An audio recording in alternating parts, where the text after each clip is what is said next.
nous suivre, j'aimerais te dire, pour toi qui nous suis, que tu as choisi la bonne part. Et je peux t'assurer que jusqu'à ce que nous nous terminons ce soir, tu recevras la raison pour laquelle tu nous suis en ce moment. Parce que ce moment n'est pas un moment qui a été donné sous un coup de tête ou bien sous une analyse humaine.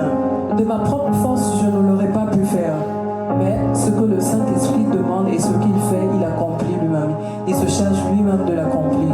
Alors je prie que ce moment soit favorable pour toi et je prie que ce moment ne soit pas tout simplement un moment que tu vas passer en écoutant, en dansant à la maison, mais je prie que l'impact soit réellement dans ta vie et qu'au sorti de ce moment, il y ait de la transformation. Et c'est dans ce même élan que nous allons commencer à dire merci à Dieu pour les choses qu'il accomplit dans nos vies. De là où tu es en ce moment, tu peux te joindre à nous et dire merci à Dieu pour ce qu'il est en train de faire dans ta vie, pour la qualité de la vie qu'il te donne. Est-ce que tu peux prier? Pour nous qui sommes dans la salle, prions ensemble et aidons aussi les autres à prier. Mettons-nous en prière. Saint-Esprit de Dieu, nous voulons te dire merci. Nous te disons merci pour les choses que tu accomplis pour nous. Merci pour les choses que tu fais pour nous dans le secret. Pour les choses dont nous-mêmes nous n'avons aucune notion. Des choses que nous-mêmes nous n'avons aucune connaissance. Mais que tu fais dans nos vies. Nous voulons te dire merci. Nous voulons bénir ton nom et te lever au-dessus de tous les noms.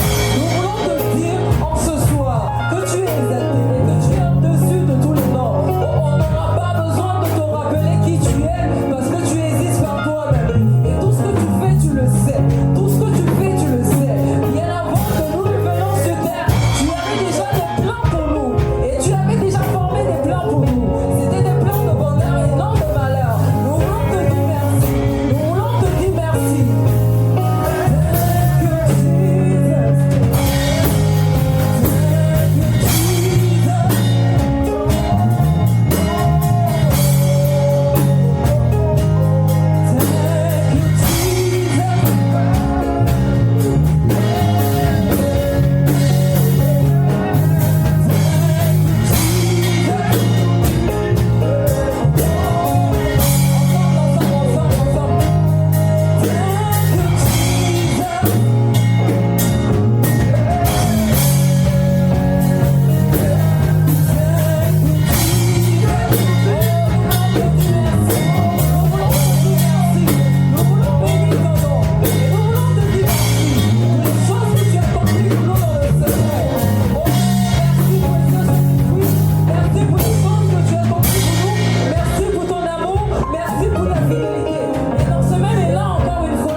Participe à ce moment avec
La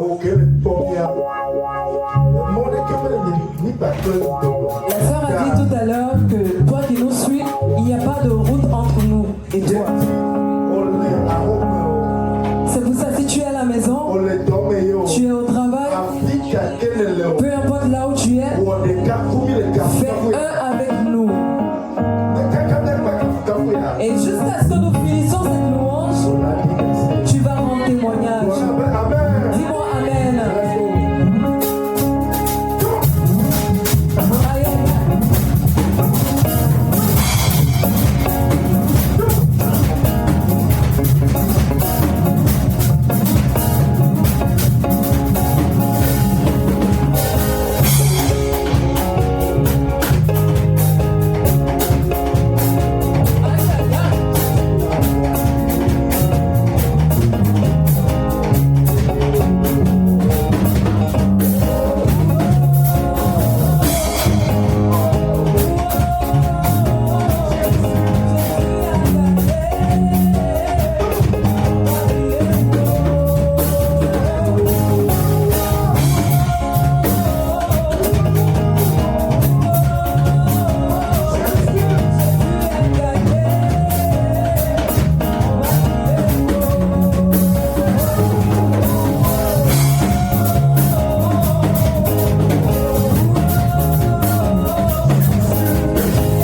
mesure que tu t'approches de la lumière, en fait, la lumière a tellement d'importance que si on venait dans cette salle ce soir et qu'il n'y avait pas de lumière, on serait dans les ténèbres.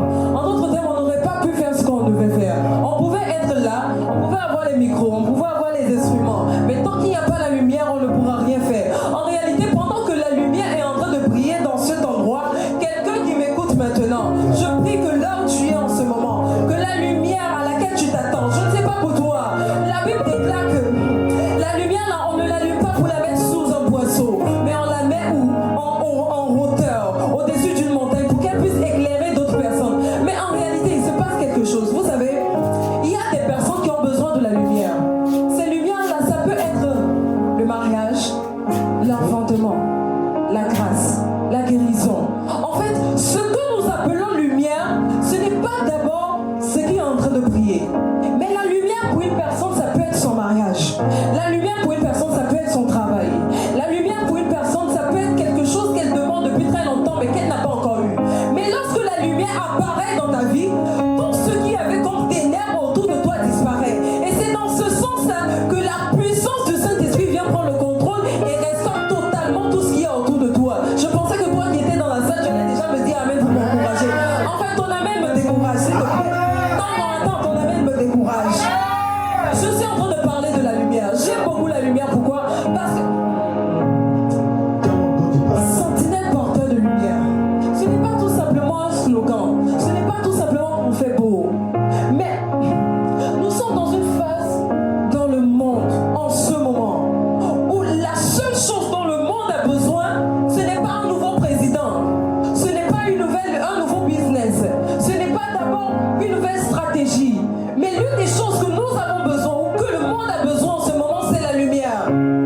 Et c'est de cette même manière que même lorsque une personne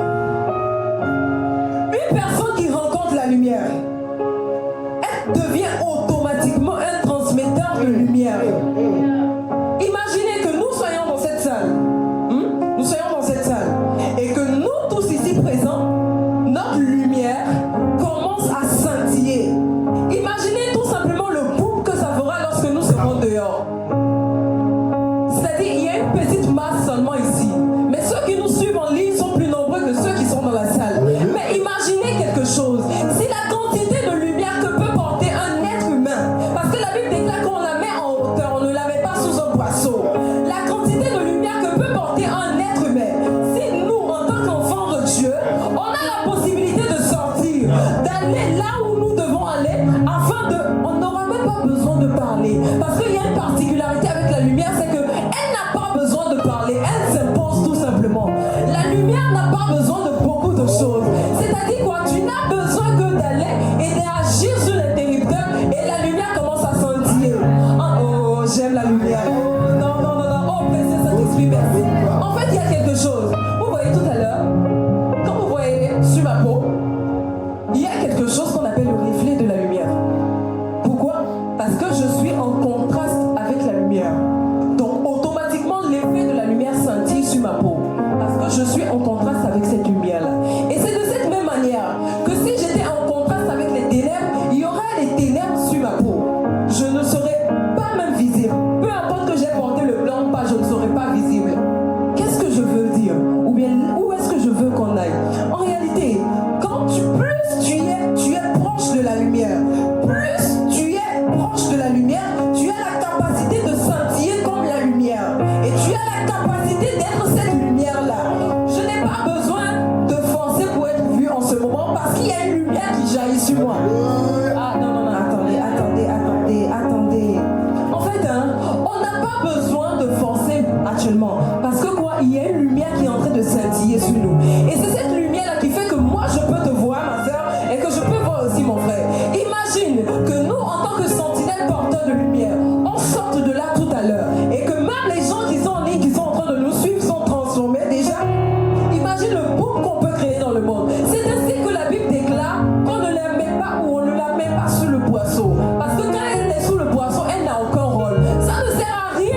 caché.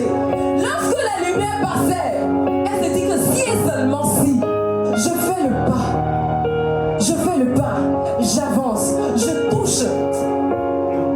En fait, la femme qui perdait le sang, c'est elle qui a fait le pas vers la lumière. En d'autres termes, pendant que tu as ce problème que tu as, aussi longtemps que tu resteras dans ta position, que tu resteras là où tu es, tu vas toujours rester dans les ténèbres. Parce que la lumière, c'est le boss. Tu ne peux pas voir de la lumière si tu n'allumes pas l'interrupteur. Et tu ne peux pas t'approcher. Non, attends, c'est comme si vous ne le comprenez pas.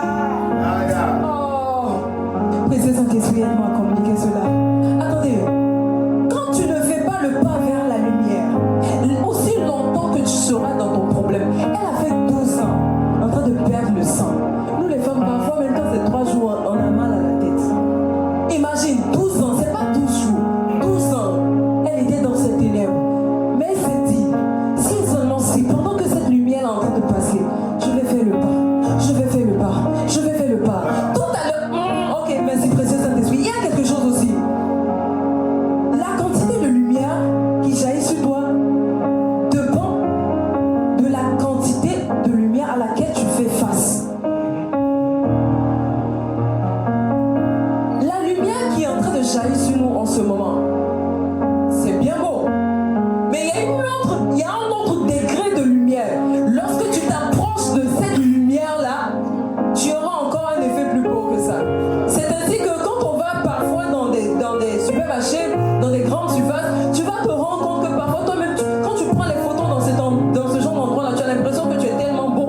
Tu te dis que, non, en vrai, c'est la quantité de lumière à laquelle tu es exposé qui t'a rendu autant beau. Mais en vrai, imaginez un peu.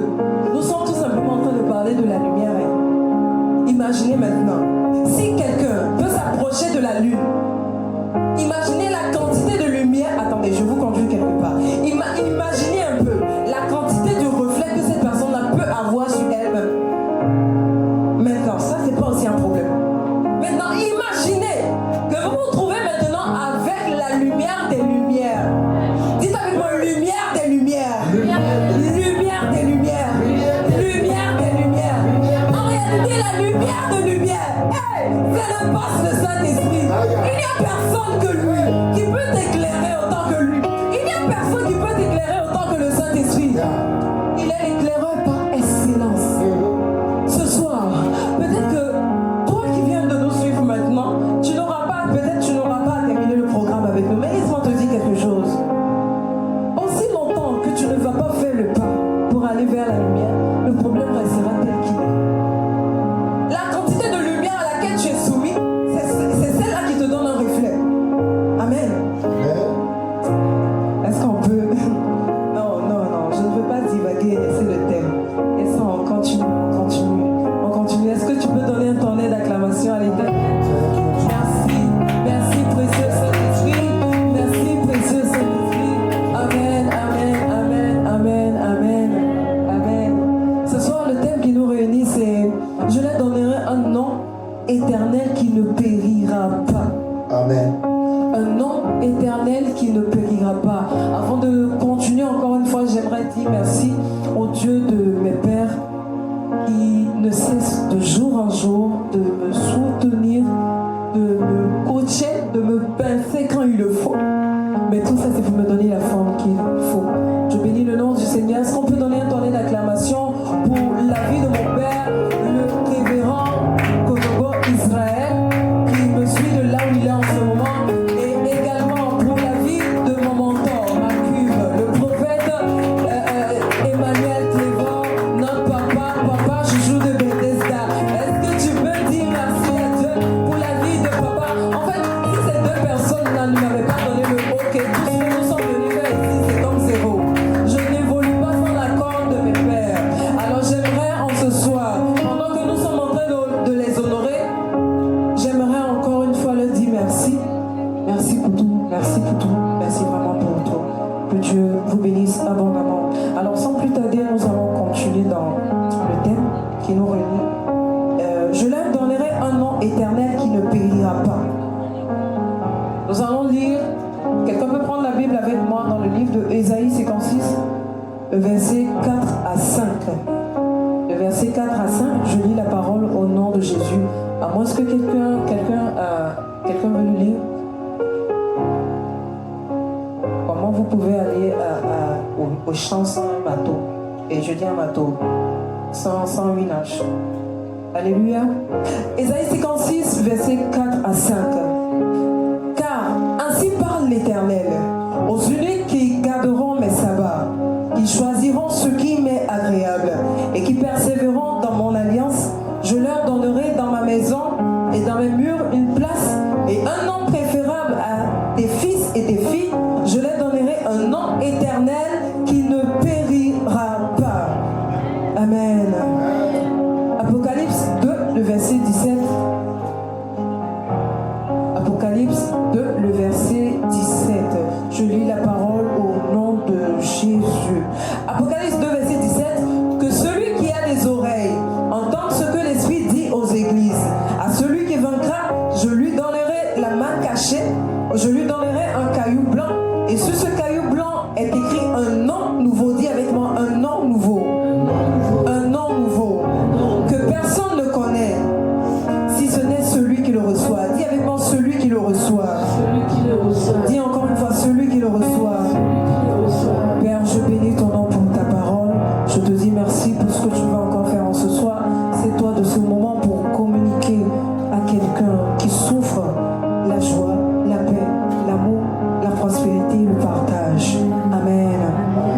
Alors, nous parlons d'un thème assez important.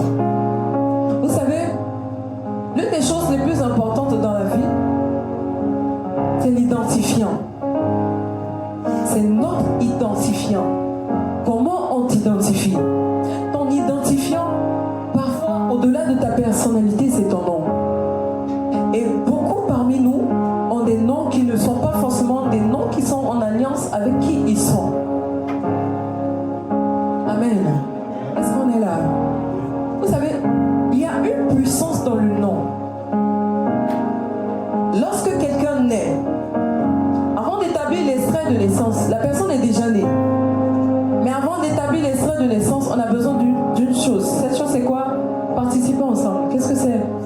C'est le nom. Il ne peut pas avoir date de naissance sans le nom. En d'autres termes, une personne est marquée à vie par une chose principalement, c'est son nom. C'est pas d'abord sa personnalité. Parce qu'une personne peut changer la personnalité autant de fois qu'il vit dans son processus. Amen. Et le nom a une particularité. Le nom d'une personne a une particularité. Mais le nom dont je parle en ce soir, c'est un nom, c'est pas n'importe lequel. En tant qu'être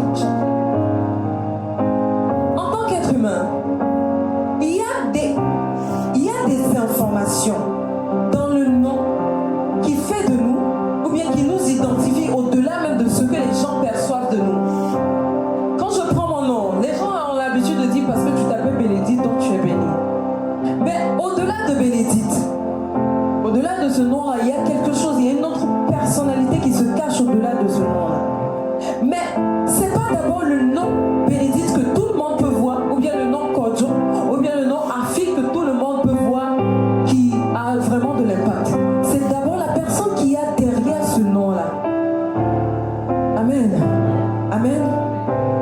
On va y arriver, je sais qu'on va y arriver. Vous savez, dans une phase dans la vie, la chose la plus importante qu'il faut pouvoir garder, c'est le nom. Le nom qu'on a. Parfois, il y a des personnes qui n'arrivent pas à évoluer dans leur vie. Pourquoi? Parce que le nom est sali. Le nom n'a pas d'impact. Quand vous prenez par exemple, je prends un exemple, directeur général Afik Kodjo, un exemple. Quand vous prenez le nom Afik Kodjo, directeur général est venu tout simplement donner de l'impact à Afik Kodjo. Mais en réalité, ce qu'on voit principalement, c'est d'abord Afik Kodjo. C'est pas d'abord directeur général. Où est-ce que je veux qu'on aille? On va y arriver. Lorsque vous prenez un identifiant, et que vous l'associez à appelle ça? Ça dit à un statut. Par exemple, directeur général, c'est un statut. Quand vous prenez un identifiant c'est le nom. Quand vous prenez un identifiant et que vous accompagnez cela à un statut, ça donne l'impact. Aussi longtemps qu'une personne va rester sans connaître son statut, son nom n'aura pas d'impact. Il y a des personnes qui vivent comme il faut vivre, qui n'ont pas vraiment de problème avec Dieu ni avec les hommes, mais ils ont un nom qui n'a pas de poids. Vous avez besoin d'avoir de l'impact dans votre nom avant de pouvoir entrer pleinement dans votre destinée. Quand on appelle ton nom, qu'est-ce que les gens perçoivent? Qu'est-ce que les gens perçoivent? Qu'est-ce que les gens perçoivent premièrement?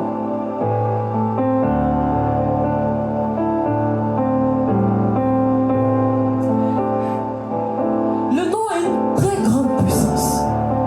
Et nous avons principalement deux catégories de noms. Il y a le nom spirituel et le nom physique que nos parents nous donnent. Mais le nom le plus puissant, c'est pas le nom physique, c'est d'abord le nom spirituel que l'on porte. Quel est le nom spirituel que tu portes? Quel est le nom spirituel que tu portes? Par quoi est-ce qu'on peut t'identifier spirituellement? L'identifiant physique n'est qu'une simple farce. Mais spirituellement, comment on arrive à t'identifier? Est-ce qu'on t'identifie comme étant une personne malade? Est-ce qu'on t'identifie comme étant une personne appauvrie ou bien maudite? L'identifiant que nous avons spirituellement nous conduit parfois dans le physique avec tellement de problèmes à n'en point fini. Quand ton identifiant spirituel n'a pas de forme, n'a pas de force, aussi longtemps que tu auras à forcer dans le monde, aussi longtemps que tu auras à forcer à faire ci et ça n'aura pas de l'impact. Ce soit le travail pour lequel nous sommes là, principalement, c'est de travailler sur le nom. C'est de travailler sur le nom.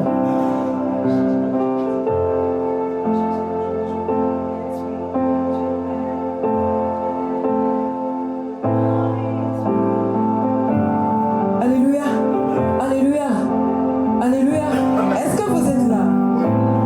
Je parlais du nom. Il y a une très grande puissance dans le nom. Le nom que nous portons n'est pas à prendre à la légère.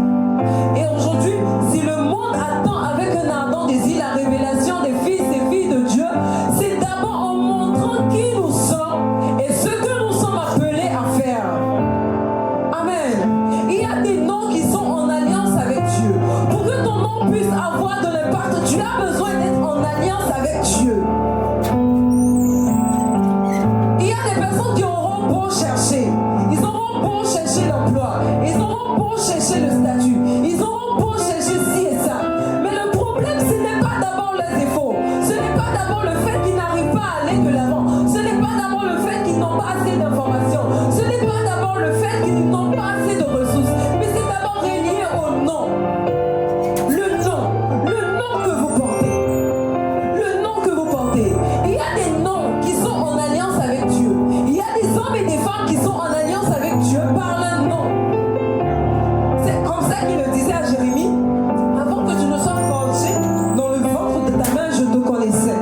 Et je savais les projets que j'avais formés pour toi. C'était des projets de paix et non de malheur. Et c'était là l'identifiant du prophète Jérémie.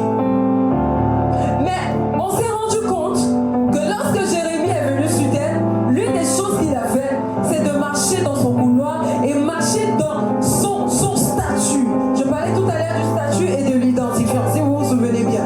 Aussi longtemps, même parfois, lorsque tu connais le nom, tu connais la puissance de ton nom, tu connais vraiment l'impact qu'a ton nom, aussi longtemps que tu ne seras pas en train de l'exercer dans ton statut, ton nom restera sans valeur.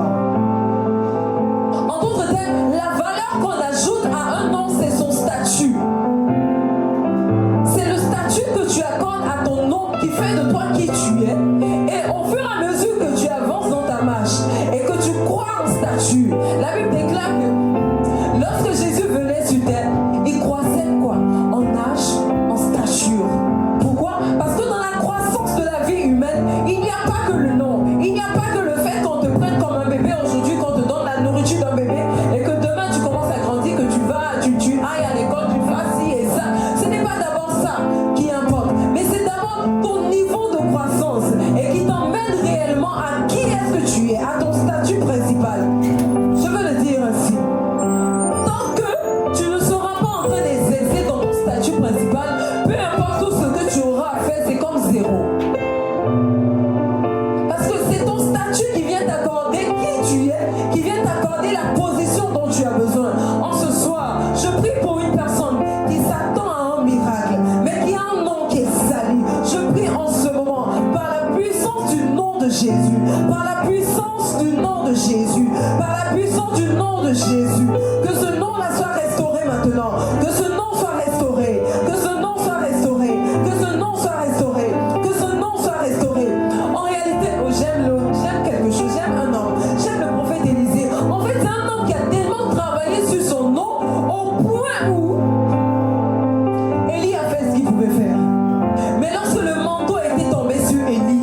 mis dans la tombe. Je prie pour toi qui nous suit en ce moment, qui est dans une tombe, qui est dans un problème. Je prie que la grâce et la puissance du Saint-Esprit te localisent de là où tu es.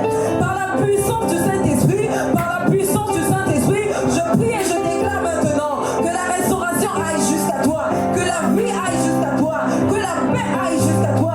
Toi qui t'attends à l'amour, je prie que l'amour aille jusqu'à toi. Je prie que la restauration, la lumière t'illumine de là où tu es. Oh, merci, précieux Saint-Esprit.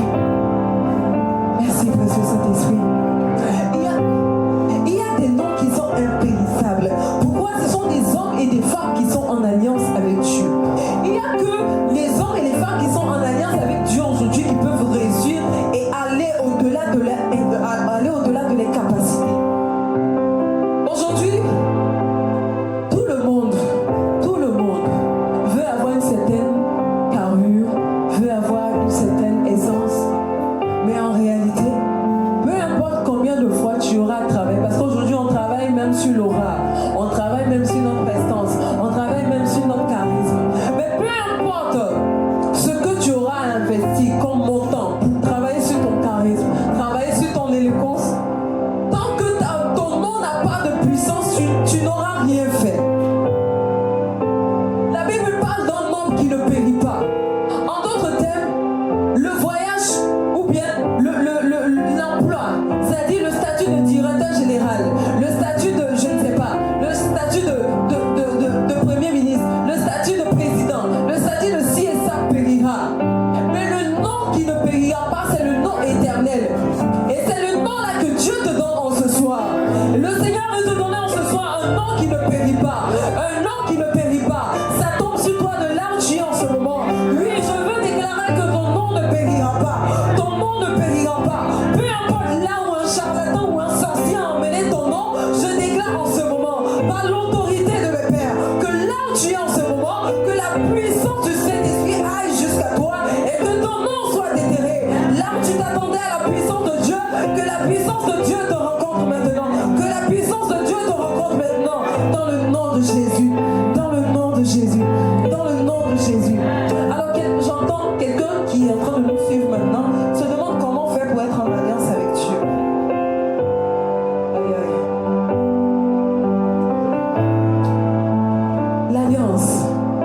L'alliance est plus forte que l'autel. L'alliance est plus forte que l'autel.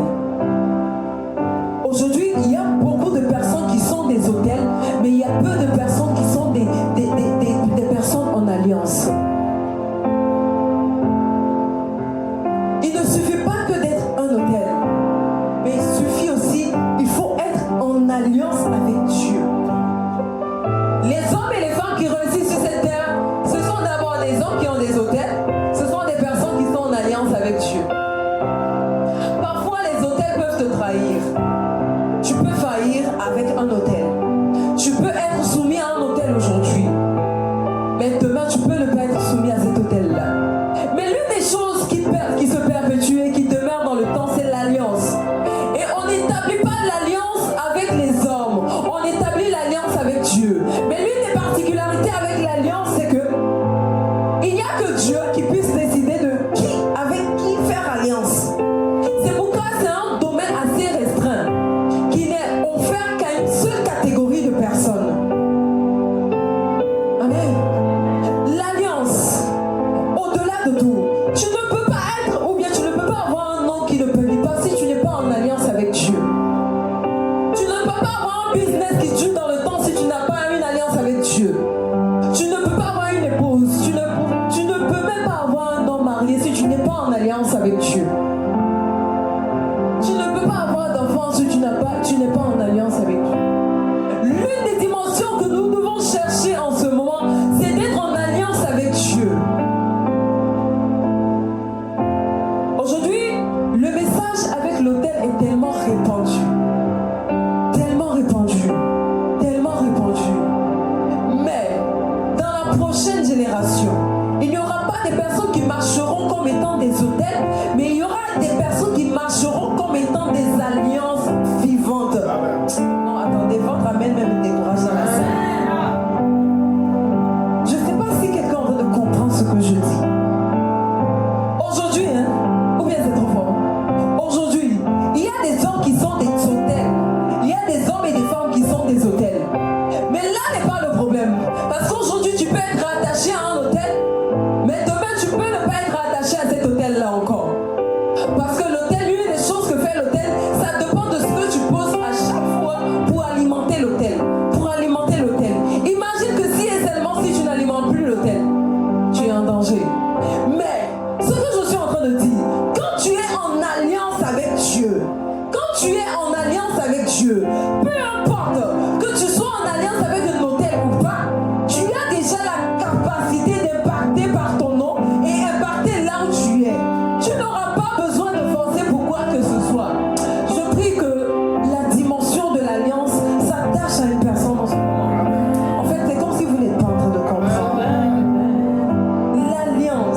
Seigneur lui donna le nom de Jabet en disant, c'est parce que je l'ai enfanté avec douleur. L'une des particularités avec l'alliance, et ce pourquoi c'est un domaine restreint dans lequel tout le monde ne peut pas entrer, c'est que l'alliance, pour être en alliance avec Dieu, nécessite parfois de passer par une certaine catégorie de douleur.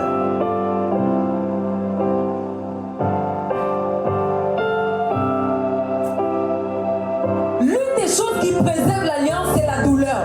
Aussi longtemps que tu auras passé dans la douleur, le temps que tu passes dans une douleur dans ta vie, dans un domaine dans ta vie, est en train de forger en toi l'homme intérieur.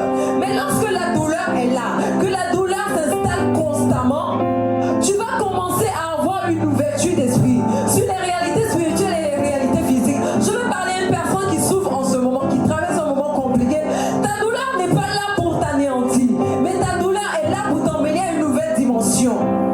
Si tu savais ce pourquoi cette douleur-là ou bien ce problème-là te tracassait, je t'assure que tu aurais dit à Dieu, oh Seigneur, merci. Et aujourd'hui, il y a des hommes et des femmes qui sont comme, comment je vais le dire, dès qu'il y a une petite douleur, oh, moi je ne veux plus servir Dieu. Oh, moi, non, affaire de Dieu, affaire d'aller à l'église, non, c'est pas la peine. Si c'était Dieu, pourquoi il a permis que ci et ça? Si c'était Dieu, pourquoi si Dieu est vraiment là, pourquoi il a permis ci et ça? Pourquoi ci et ça m'arrive? Hey. L'unité de mesure de l'amour inconditionnel, c'est la douleur. Aussi longtemps que tu es dans la douleur, peu importe combien de temps que tu passes dans la douleur, est-ce que tu gardes encore les yeux fixés vers Dieu? Ou bien est-ce que tu te retournes pour regarder en arrière, regarder ta douleur?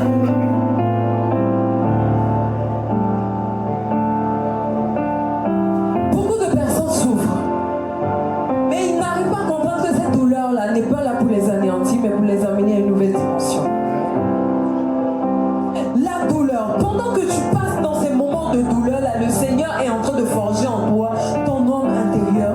Et il est en train de placer les bases pour que lorsque le moment d'être en alliance avec lui va se présenter, tu pourras entrer pleinement dans ton alliance. Mais l'une des choses qui permet à l'alliance d'être préservée et de préserver l'alliance, c'est la douleur. Parce que quelque chose que tu reçois dans la douleur, tu n'as pas envie de perdre cette chose-là. En réalité, les bénédictions que tu perçois dans la douleur, pendant que tu es en train de souffrir, si on prend l'exemple que tu n'as pas l'argent, tu n'as même pas 100 francs pour manger, et que tu as faim, quelqu'un vient te donner 100 francs, tu prends cette personne-là aujourd'hui comme un favori. Pourquoi? Parce que tu connais l'importance de la douleur, tu connais l'importance de la faim. Quand on vient te donner ces 100 francs-là, tu as l'impression d'avoir vu ton sauveur. En réalité, c'est cette même chose-là que Dieu veut nous faire comprendre lorsqu'il nous fait passer par cette douleur. Mais il ne veut pas non plus que lorsqu'il nous bénit, on puisse s'écarter de lui ou bien on puisse s'éloigner de lui. Je ne sais pas pourquoi le Saint-Esprit est en train de nous faire s'attarder sur ce domaine-là, mais en réalité, ta douleur n'est pas là pour te détruire. Alléluia. Alléluia. Les hommes et les femmes en alliance avec Dieu,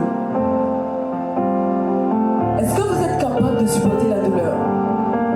Si vous voulez être en alliance avec Dieu, est-ce que vous êtes capable de supporter la douleur? Question. Question. Aujourd'hui, on veut tous avoir la belle vie. On veut tous faire ci et ça. Mais ça va servir en quoi à Dieu de te donner la belle vie que tu recherches là et que demain tu vas te perdre? Et parfois, certains même essaient de feinter la douleur. Pourquoi est-ce qu'ils feintent la douleur? Parce qu'on préfère le doux. Mais on oublie que doux est proche de douleur.